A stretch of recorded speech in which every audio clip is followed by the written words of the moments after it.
Long time no see, brother. He says there are 9 countries that give more in lobbying to U.S. above Israel. Why is it framed as if it's anything else? Oh, no, no, no, no. It's not that. We all know that China and other countries got a bigger bag than Israel or more to give. It's where Israel places their money. Israel places their money literally to buy seats, to buy senators, congressmen, presidents. Like Saudi Arabia, they're just working with it. They buy stuff like Saudi Arabia, China. They're pretty much buying influence in certain industries. Like you actually got to see where they're putting their money to. And yes, they also do try to bribe politicians as well. But Israel, let's be real, the politicians that they buy is mainly corporatists. They support a Chinese made corporation. They're not really saying, oh no, we should just do all this for China. Same thing with Saudi Arabia. These guys will be oil guys pretty much because that's what Saudi Arabia and Qatar invest in, the oil industry. So they get their oil lobbyists out there to go convince these guys to keep us pushing into oil. It's where they put their money. Israel puts their money on politicians and a whole lot of it. That, but we're not going to know until we're actually putting pen to paper on. And that's the problem. If other countries was doing that like Israel do, straight towards politicians, we'd be outraged, bro. Let's be real, dog. Like that during that Thomas Massey election, if Saudi Arabia put like $40 million behind Thomas Massey, bro, we'd all be tripping just as saying, like, yo, what the fuck? So that's what I'm saying. When foreign influence comes in and put millions of dollars behind something, it's like, yo, what's going on here? Signing a deal. And Trey Yingst is following all of this from Tel Aviv. Hi, Trey. Dana, good morning. President Trump and Israeli Prime Minister Netanyahu reportedly held a lengthy phone call amid questions about if the war will resume. This comes amid a massive U.S. military buildup across the region, and we're getting some new video that shows U.S. refuelers parked at Tel Aviv's Ben Gurion Airport, waiting in case President Trump orders new strikes against the regime. Iran's Islamic Revolutionary Guard Corps released a new threat overnight, warning the United States and Israel against launching another bombing campaign. The IRGC put out a statement saying if the aggression against Iran is repeated, the regional war that was promised will this time go beyond the borders of the region, and you will be dealt crushing blows in places you do not expect, and you will... AKA, they're going to start bombing water desalination centers and energy infrastructure throughout the region to the point where the damage is going to translate over into basically Northern Africa and cause drought and famine. And that's what they're pretty much talking about. I mean, like, bro, it's either that or getting the Houthis involved and shutting down the Red Sea and all that good stuff. There's many ways they could take this. Oh, shout out to my man Monty coming in again. A lot of literally means giving money to politicians. The money coming from those countries is going to politicians. But what for, Monty? What for? Because most of these other guys are going towards corporations that fit their interests. Israel's buying politicians literally to put in seats. Like, that's the thing. These guys are buying lobbyists to go to politicians. Israel is directly getting behind their favorite politician in those elections. And let's be real. Bro, please trace back your favorite highly funded Saudi Arabia politician. I mean, can you find it? Like, that's why it's such a thing, because for some reason we can find all these politicians with hella foreign money put behind them by Israel. You can't really see that for most, but you can't really see that for like China. You can't really see that for Saudi Arabia, Qatar. People get accused of it, but never really any proof. And I mean, let's be real. I don't really see anybody out here so vociferous for China or Qatar or Saudi Arabia like people are for Israel. Like, nobody's willing to cancel you over talking about Saudi Arabia and their bullshit, or the UAE or the Qatar.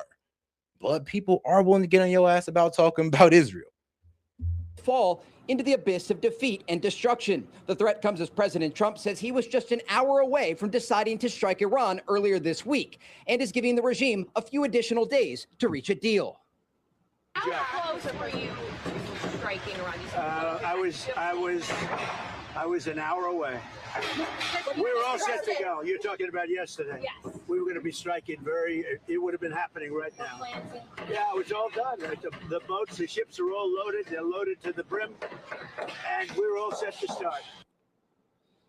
As for the possibility of an agreement, reports indicate there are still serious gaps in the positions of the United States and Iran. Vice President J.D. Vance was asked about this process yesterday. So what we've done is tried to be as clear as possible. What are our red lines? What are the things that we're willing to be accommodating on? And what are the things that we absolutely must have? And as the president has said ad nauseum, and I think I've said it a lot too, Iran cannot have a nuclear weapon. Inside Iran, the regime has released new videos showing civilians learning how to use small arms. A variety of similar videos were published. So, yeah, and I was seeing these videos pop up all over X, and they're pretty much just Iranian training videos to pretty much scare us into letting us know that they're ready for a ground invasion, which I always do say. It's like, yeah, these guys are pretty much ready for a U.S. ground invasion, or they wouldn't be teaching their population how to carry AK-47s and Dracos.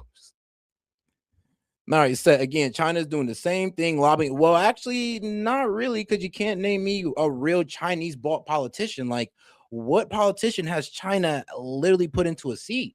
Like, if can you tell me? But we could tell you which one is you had. They did it like a couple days ago. But all right, said again, China's doing the same thing. Lobbying has nothing to do with corporations. Yes, it does actually. A lot of corporations have lobbying. Remember that. It is a political campaign contribution. Also, more war crimes out of Iran. Shocker. I mean, to arm their bro, this is kind of what we do too. You know that, right? Like we tell our people to get armed as well. You know that, right? Like Monty, hold on now. In recent days as Iran vows to fight the United States. But I ain't gonna lie though. No. Well, if you're talking about blowing up water desalination centers and energy plants, no, that's for sure a war crime. Now, if you talk about that, which I'm now pretty sure you are, now that's for sure a war crime. Definitely, we will stand against them, the Americans, and won't give up even an inch of our soil. We are even ready to sacrifice our blood, our lives, instead of giving them an inch of our soil. No matter they come from the sea or land, we will stand by our flag. Jesus.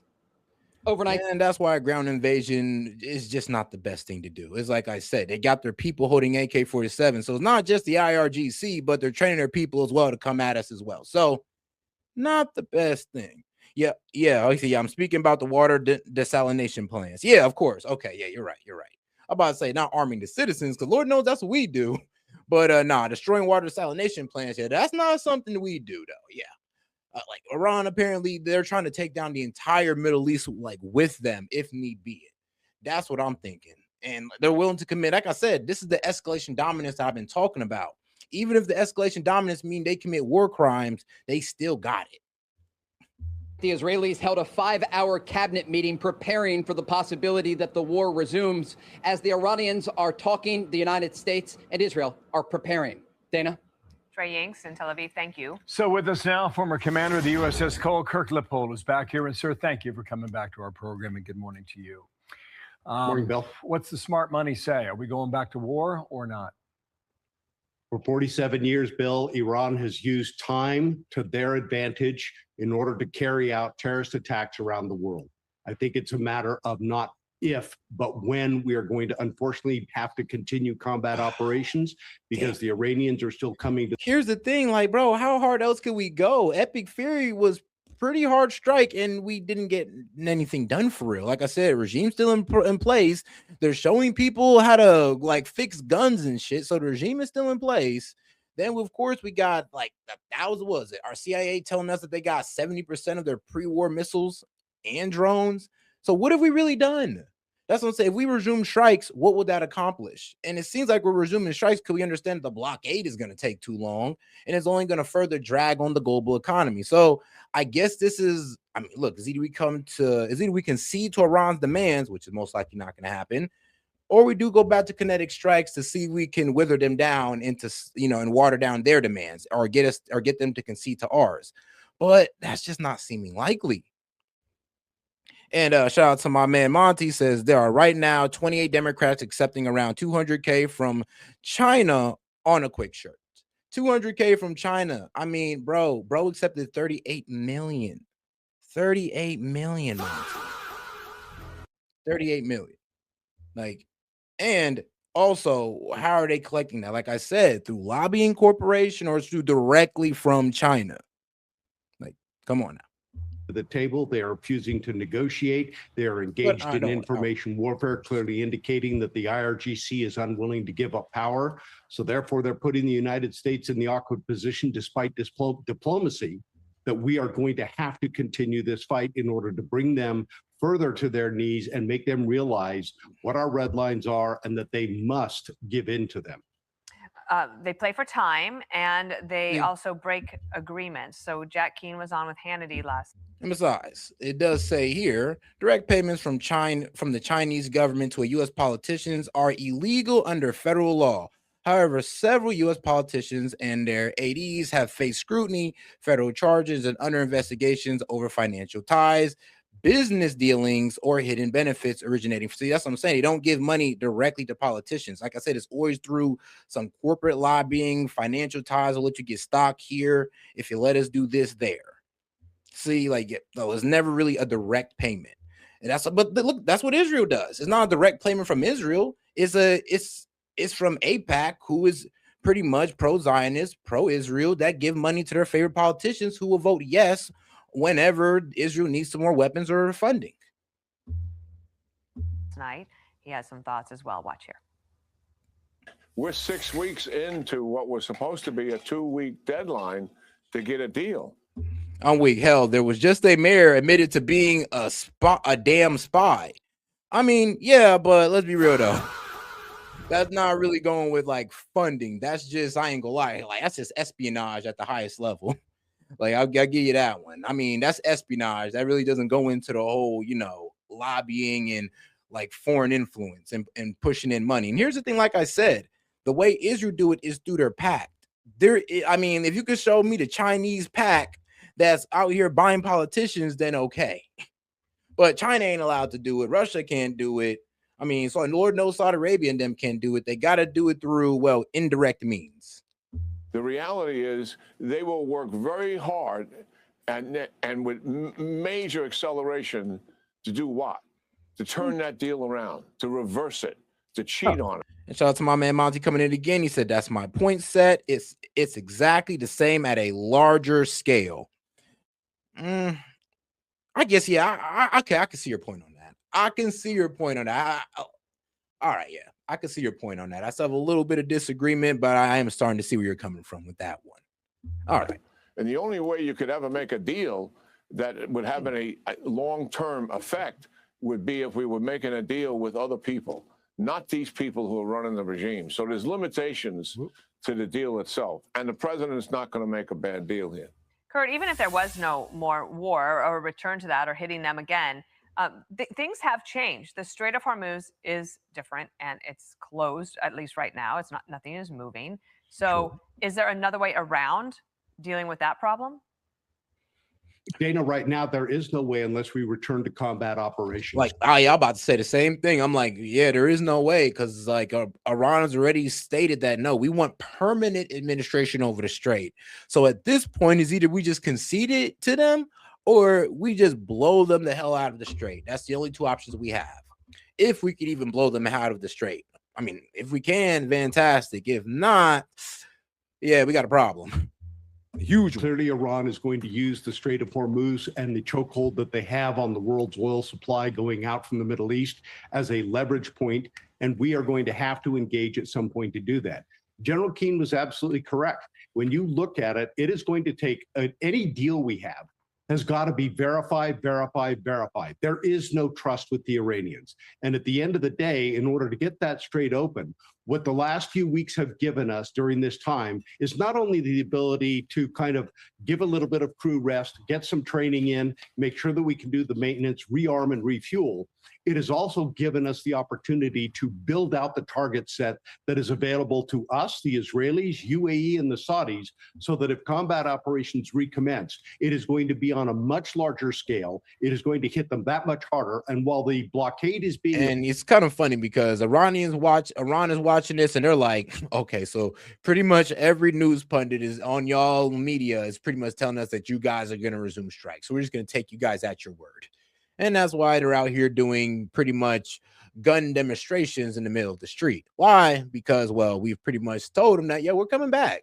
And it sounds like that's exactly what we're going to do unless Trump has a change of heart or unless, well, so unless UAE, Saudi Arabia can get a better deal from Iran than Trump can. So if UAE, Saudi Arabia, and Qatar can get Iran to water down their demands, then maybe we can avoid resuming back to kinetic strikes. But if not, then you already know Trump got the equipment in the area. He's ready to go. Effective. The calculus of the strategic deterrence that's going to be enforced to ensure that we bring the Iranian economy to its knees. We have to start hitting some of those key logistics, transportation nodes, as well as their ability to get oil out, because they cannot be refunded by getting the oil to the world, especially China. We're sending. No, I give you that one, Monty. No, because I remember I seen that graph too, and it was showing like, what was it? It was like a whole bunch of Middle Eastern countries, and at the top, China, that like low-key gives way more, funding or way more, or pushes their money way more into our politics than Israel. And I would say this: the reason why people harp on Israel is because they're a bit too blunt about it. Like what they did with Massey was way too blunt, way too obvious. They brought somebody out of nowhere, didn't show up to a debate, and they put 38 million behind this guy because like they just had that much confidence that they could just win over his district with just a shitload of money.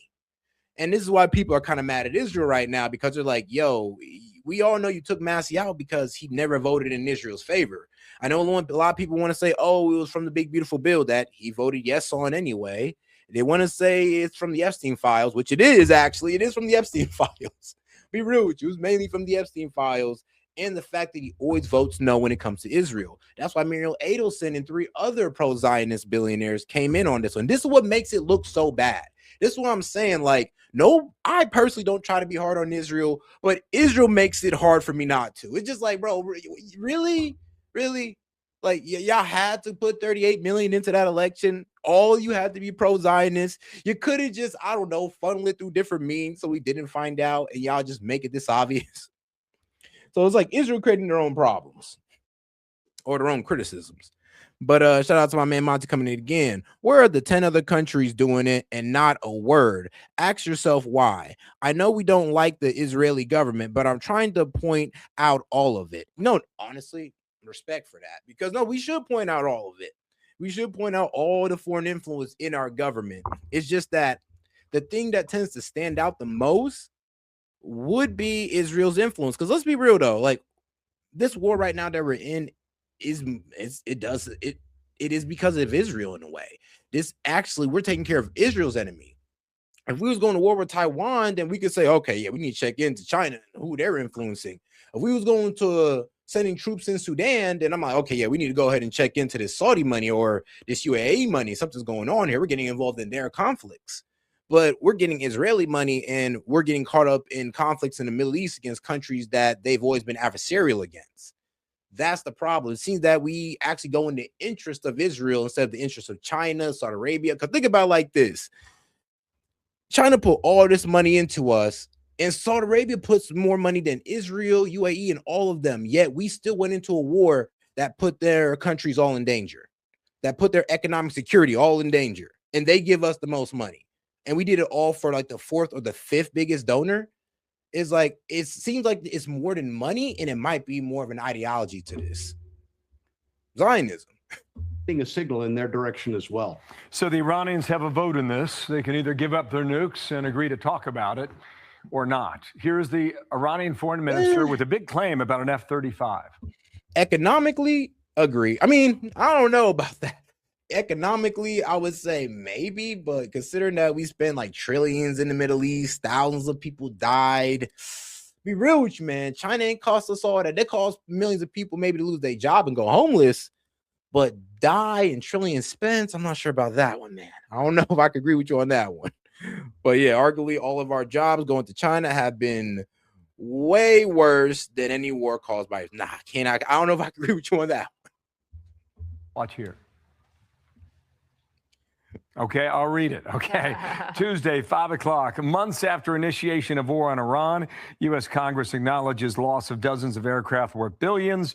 Our powerful armed forces are confirmed as first to strike down a touted F-35. With lessons learned and knowledge we gain, return to war will feature many more surprises. That is not true. No evidence that an F-35 came close to being down there. However, if we go back to military action, the Iranians do what then? How do they Wait, respond? wasn't it the F-16 or I know it was an F-16 that got hit, but the F-35, I don't think they down. No, they didn't down it. They was able to a missile blew up next to it and the shrapnel hit it, but it was able to make it safely out. So they didn't down it, but they did like graze it. The shrapnel hit it. How would you expect them to respond? I think they're going to respond with the limited capacity that they have available. They are probably going to take what they have for cruise missile batteries and others, begin to aim at ships throughout the Gulf. They're also going to continue to hit some of the strategic oil facilities in all of the Gulf countries, Kuwait, Saudi Arabia, Oman, Qatar, UAE. They're going to try and strike back at those facilities. And I think the United States has worked very well with our partners throughout the Middle East to ensure that we can protect those facilities. But at the end of the day, Iran is essentially going to wage guerrilla warfare with their ballistic missile and their... I mean, yeah, if we put boots on the ground, I'm sorry, but this is going to be terrible. Boots on the ground, Iran is like going to be the worst thing we could do. I mean, look, if best we try to resume airstrikes again, and if that don't work, and if they don't water down their demands, then I don't know what else the hell we could do. I'll be real with you, but putting boots on the ground is not a good thing. I mean, if we do it, we're gonna be sitting there going like, look, we could win this, but how many Americans are you guys willing to stomach losing? That's the problem. How many pictures are you willing to see on the news every day of soldiers being lost?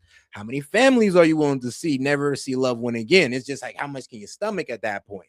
In America, well, we can't stomach that much, honestly. But Iran, I mean, oh, hey, man, those Shia Muslim, man, martyrdom culture. So they really don't care. Missiles and drones throughout. But shout out to my man Monty. He says fentanyl killing hundreds of thousands, stealing intellectual property, costing us trillions. Okay, now that is a really good argument.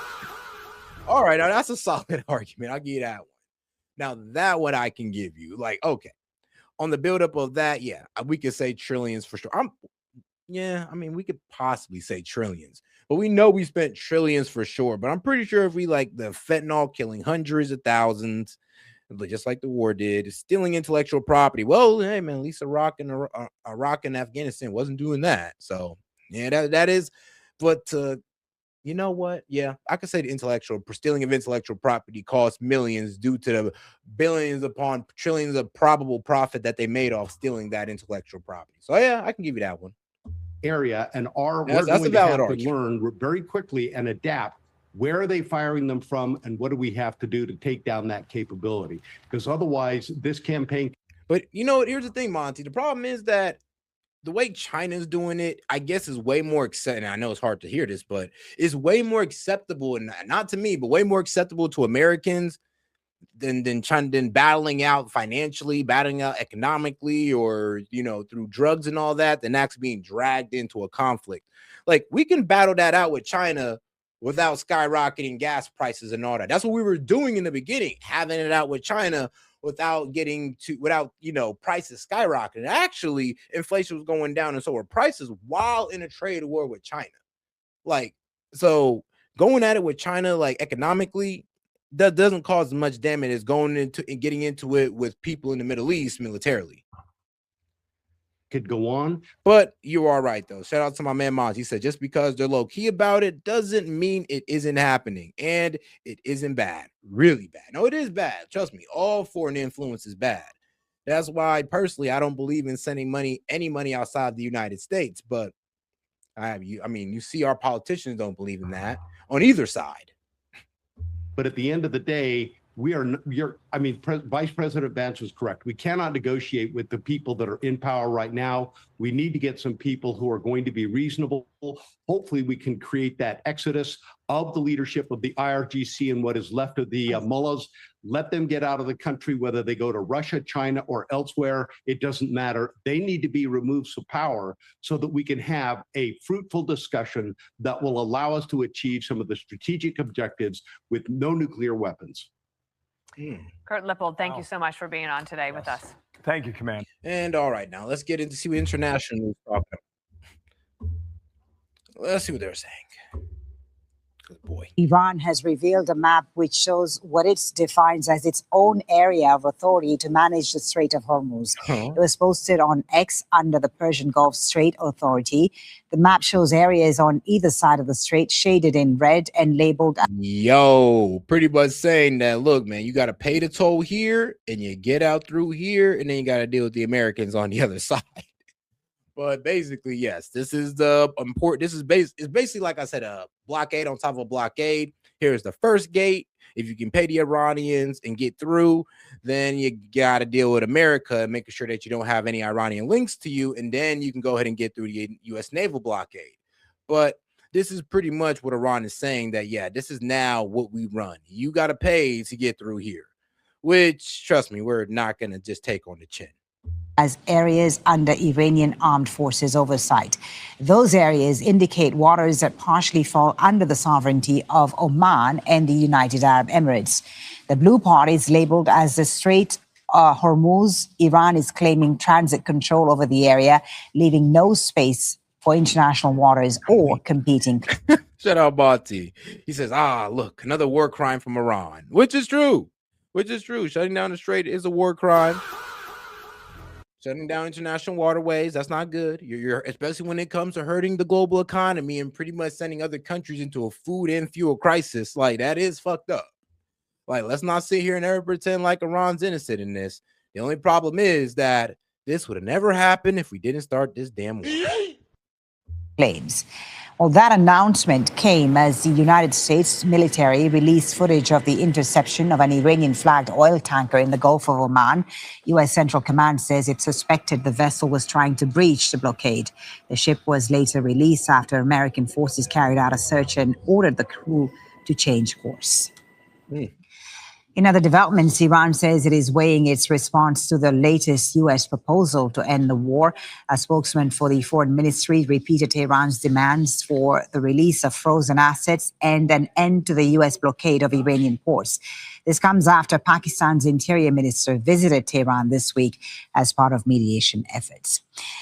Let's speak to Rob Gase. AKA, bro, these guys are showing their ass right now. Like, they're literally going for it all. They're acting like we didn't do anything to them, and they're coming out with their maximalist demands. And here's the thing. This could either be a facade or basically them just actually having the cards.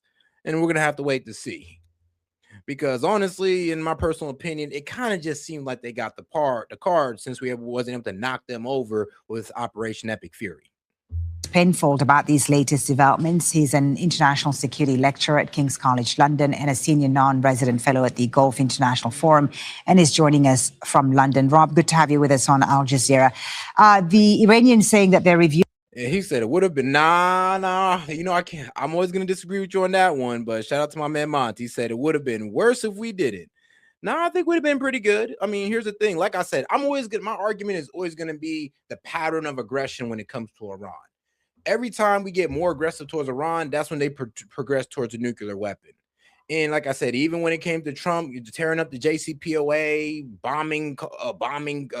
killing Qasem Soleimani, labeling IRGC a terrorist group, pretty much invoking back the sanctions. Like, this is what pushed Iran towards a nuke, or actually what pushed Iran towards that 60% enrichment that we're upset about today. So if we want to stop Iran from getting a nuke, we understand Iran can't have a nuke. Well, these acts of aggressions only seem to be pushing them towards that nuke. And if we keep doing it and they pop off with a nuke, then I guess I'm going to be vindicated, but I don't want to be vindicated. But sadly, it's looking like the more we push on Iran, the more that we're going to push them towards that nuke. If we lay off them now, we can at least get a deal where they'll let the inspectors back in and they'll promise to keep it at that 60%. But I don't know, if we resume strikes, these guys might rush towards that nuke. And that's my worst fear. Because once they get a nuke, we can't do shit to them. And they control the strait at that point. And I don't really want to know what the world looks like after that. But it ain't going to be in our favor, I'll tell you that. Doing the latest U.S. response to the 14-point plan. What does it signal to you? Does it signal that the diplomacy is still alive, or is this just a delay tactic while both sides prepare for the next round? Well, Folly, it seems that both sides are in this strange situation, which is actually something that manifests quite frequently in international politics, but it's still a strange situation where neither side really wants a return to war, but both sides want to show that they are ready to return to war if necessary. Now, when it comes to Iran, it seems to be, based on media reports coming out of Iran, that Tehran feels that its hand is strengthening. The longer this impasse continues, time is basically on its side. Don't forget, of course, that Iran has de facto control over the Strait of Hormuz. This is something it did not have before the start of the war. The longer it can basically prolong this strange ceasefire, this kind of phase between conflicts that we're in at the moment, the more. I'm sorry, that is funny though. Shout out to my man Bonte. He says, will they promise us set? Will they pinky promise? Cross their hearts with all their fingers crossed? okay, I'll give you that one. It is a long shot. That is a leap of faith we'd have to be taking. But here's the thing. If we can't do it through force, it's a leap of faith we're going to have to accept. That's the problem. And I know you don't want to accept that leap of faith, neither do I. But that's what they're telling us, and that's their demands. And if we can't pretty much get these guys off them, or if I think the Senate, actually I'm not even sure if Trump will be able to keep going, really, because then the Senate vote against his war power, but we'll see where that goes. But let's say he is. If this second Operation Epic Fury Part 2 doesn't give us anything and we just waste further munitions and all that good stuff, then we're just gonna have to concede and admit that there's really nothing we could do with Iran right now. We're just gonna have to just try to get along, I guess. But it's gonna be under their terms when it comes to the Strait. Like I said, that's gonna look terrible for Trump because we weren't in this situation before this war of choice. More likely it is that Iran can basically create facts on the ground that and you got to understand, like the way everybody else see this is that, if Trump didn't get into this war of choice with Iran, the Strait wouldn't be closed. Like, that's how most people see this. Not everybody see it as, well, if we didn't do this, they were going to do it eventually. Like, trust me, not too much people see that, but never mind. A lot of people see it like that. So let me just keep it real. But let's be real. There's like a decent amount of people who also think it the different way. Just like, nah, I think we should just stay out of this. French its hold over the Strait of Hormuz. This is, of course, the Gulf state's worst nightmare, but it shows that for Iran, time is on its side. What are we to make of this map that Iran has released showing its area of control of the Strait, what it defines as its area of control? But like, Monty, you got to understand, though, I beat the kid and everything, and the kid pulled out a gun, and now he's doing meth in front of me. And I've tried everything, dog. I've tried the whoopings, I've tried the waterboardings, but somehow the kid got the gun, and now the kid's doing meth in front of me. There's nothing I could do, bro. That's the situation that we're kind of in right now. It's like, there's really nothing we can do, bro. We tried everything. And now they're making sure that we can't keep them from doing meth. That's the situation we're in. They're making sure we can't keep them from closing the Strait. They're making sure we can't keep it. They're making sure we can't regime change them. It's just what it is, sadly. I know as much as you want to say, don't let Iran get nukes, aka don't let your kids do meth. Well, what if they're able to keep you away and do the meth anyway? And if the U.S. is maintaining naval pressure around Iranian ports and the Strait, how much leverage does Tehran really still have?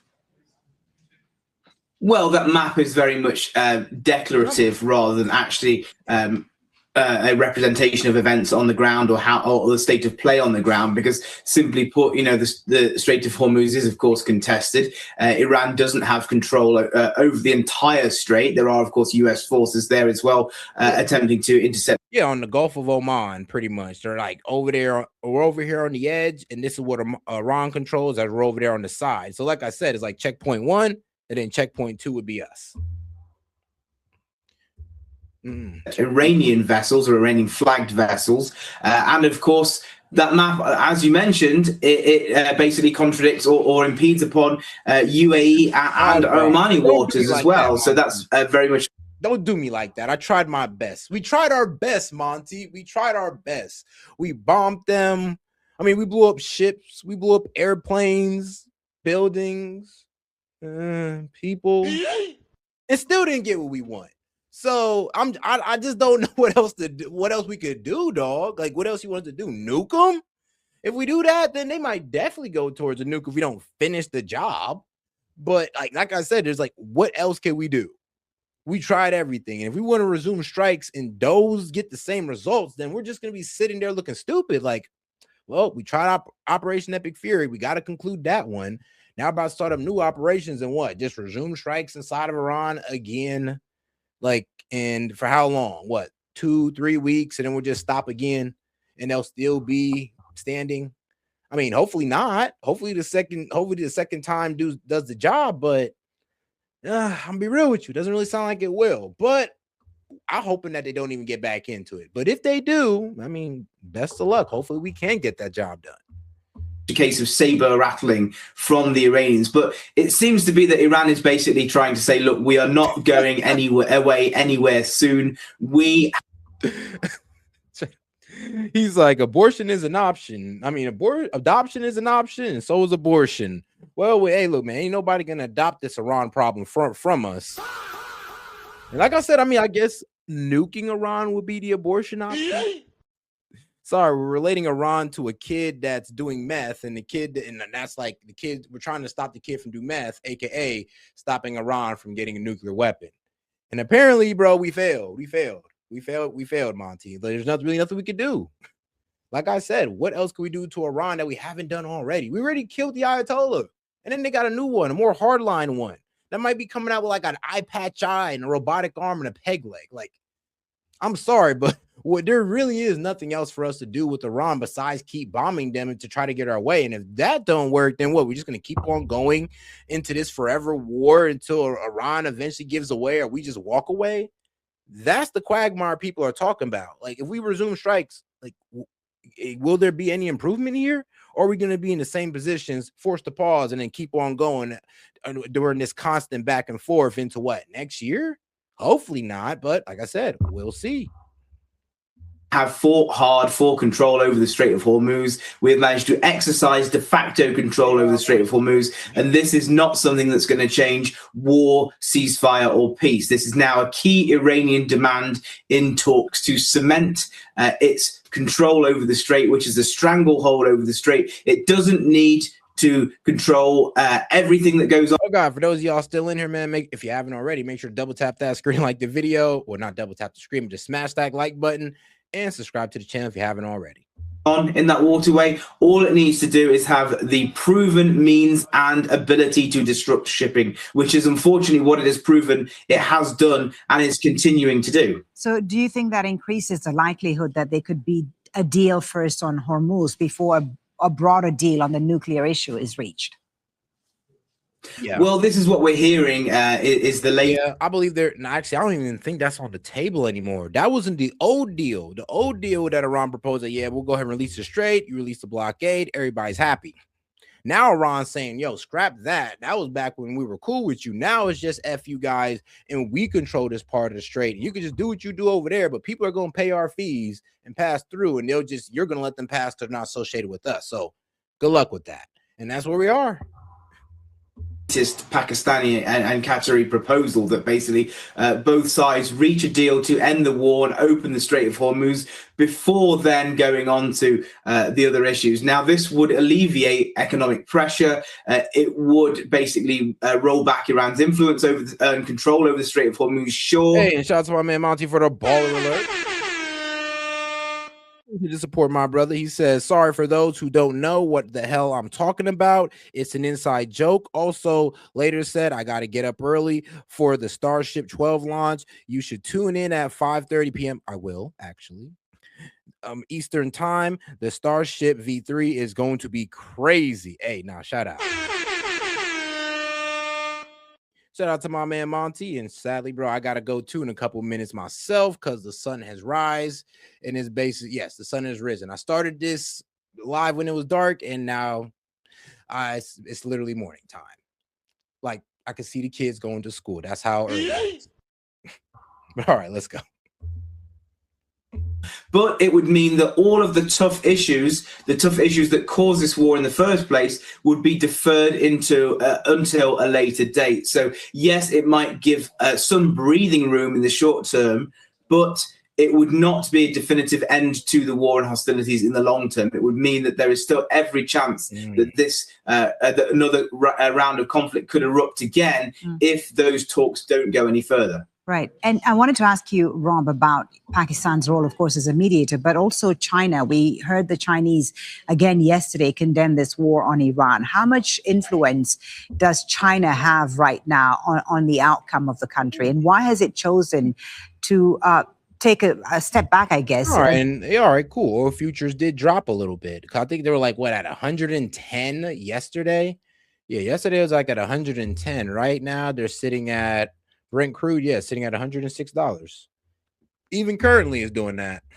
WTI is still over 100. It's not good, but it's better than 110, and Brent crude sitting at like 105.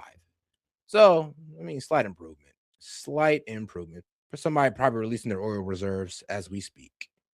But all right. To not be as involved as some people were expecting it to be involved. Well, it's interesting, of course, that President Trump was in China very, very recently whilst those talks were going on. But I think when it comes to China, often in the West, we have this misapprehension that, Russia, China and Iran are all in cahoots together. At the end of the day, this is what the Iranians would also like. They would like China to be willing to basically do what is necessary to defend Iran. That is simply not the case. China has very diverse and competing interests in the Middle East. It has very, very close economic and political ties to the Gulf states, for example, as much, even more so than it has to Iran in some cases. So China is not going to bat for Iran here. And at the same time, it's probably quite happy to let the US keep prolonging the stalemate, keep looking, frankly, quite silly, like its military power cannot deliver the shock and awe military victory that President Trump was hoping for. And basically, it's that old adage, never interrupt your enemy when they're making a mistake. China is quite happy for the US to show that its security umbrella is not as secure as it would like. Yeah, literally. It's like, honestly, China is now salivating at the mouth over Taiwan right now because they've seen that we can't even take out Iran. We can't even release Iran, the 16th strongest army in the world, not even in the top 10. We can't even release them off the Strait of Hormuz. So China's sitting over there salivating over Taiwan, going like, well, if you can't stop them, then you most likely can't stop us. And we might just take that risk. Not China, but Russia, well, they're over there taking notes. They're over there taking notes, going like, oh, that's what it does? All right, fantastic. That's what it does? Oh, great. So all of our, main adversaries are actually benefiting from this in a way. I mean, Russia gets to sit there and take notes and give weapons to Iran to test out against us. And China, well, they get to sit there and watch us waste munitions while they salivate over taking Taiwan, which they could possibly do right now. And then they can nudge Iran and be like, yeah, go ahead and pop it off with America. And while we're over here taking care of Iran, we'll be too strained to actually go over there and help out with Taiwan.